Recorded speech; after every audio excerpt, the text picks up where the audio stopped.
Here is something that might surprise you. The urge to quit your job when you are burnt out does not mean your job is the problem. It means you are in pain, and decisions made from pain do not create clarity. They create temporary relief. If you have been fantasizing about quitting, disappearing, or starting over completely, stay with me, because what I am about to explain could save you from making a decision you will later have to emotionally recover from. Let me describe a moment you probably know well. You wake up ready, already tired, not sleepy, heavy. You open your laptop. Your calendar is full of meetings you did not remember agreeing to. Your inbox feels like a silent accusation, and somewhere between your first sip of coffee and your second email, the thought appears, I can't do this anymore. So you start imagining the exit, handing in your notice, deleting Slack, finally breathing again. And for a moment, just a moment, you feel light. That's not intuition. That's nervous system desperation. And there is an important difference. Here is the myth we need to gently dismantle. If I could quit, I will finally feel myself again. Sometimes that's true, but most of the time, quitting while burnt out does not heal you. It relocates the exhaustion, because burnout does not live in your job description. It lives in the unresolved internal conflict you have been carrying for years. And if that conflict goes unexamined, it will follow you into the next role, the next industry, even the next dream.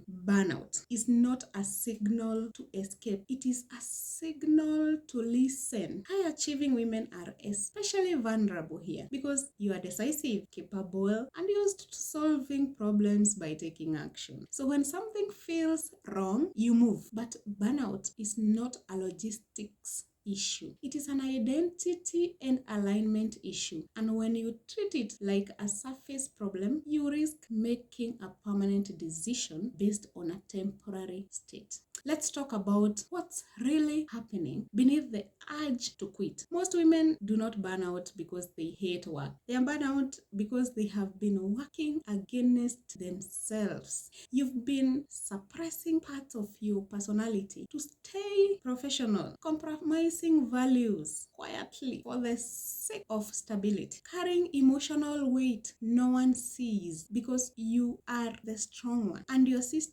is exhausted from the internal negotiation. Quitting feels like the only way to stop the bleeding, but stopping the bleeding is not the same as healing the wound. Here is the core insight most burnout advice skips. When you are burnout, your perception is narrowed. You are not seeing clearly. You are seeing urgently. Everything feels intolerable. Everything feels wrong. Everything feels like it needs to change now. That's not wisdom. It's your nervous system asking for safety, not solutions. And if you quit without understanding what you are actually burnt out from, you risk recreating the same conditions somewhere else with a different title and the same exhaustion.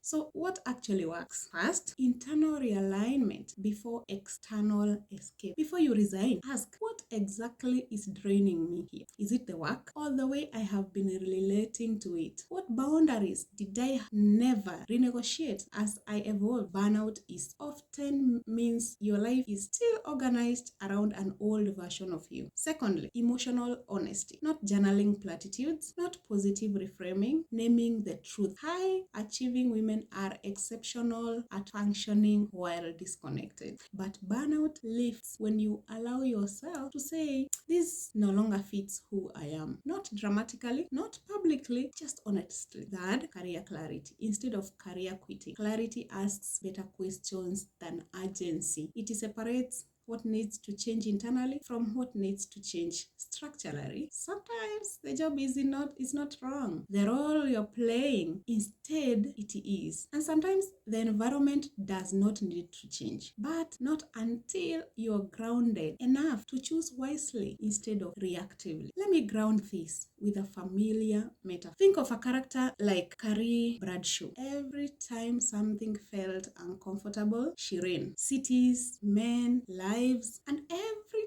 time she brought herself with her. Burnout works the same way. Until you address the internal misalignment, the external change won't deliver the relief you are imagining. Here is the reframe I want you to sit with. Burnout is not proof that you chose wrong. It's proof that you have outgrown a structure that hasn't been updated to match you. And quitting too fast can rob you of the insight burnout is trying to give you. Insight you need no matter where you go next. So if you are standing at the edge, ready to walk away, hear this clearly. You are not weak for wanting out. You are not dramatic for feeling done. And you're not failing for questioning everything. But you deserve decisions made from reality, not collapse. You don't need to burn your life down to honor your evolution. You don't need to disappear to rest. And you do not need to quit to reclaim yourself. Sometimes the bravest move is not leaving. It is pausing long enough to realign, because burnout is not asking you to run. It's asking you to listen deeply, honestly, and without panic. And when you do, your next move won't just bring relief. It will bring peace. Not because you escaped your life, but because you finally chose it consciously. If this resonated, sit with it, because the goal is not to quit your job. The goal is to stop abandoning yourself. And once you do that, every decision becomes clearer. I'll see you on the next one.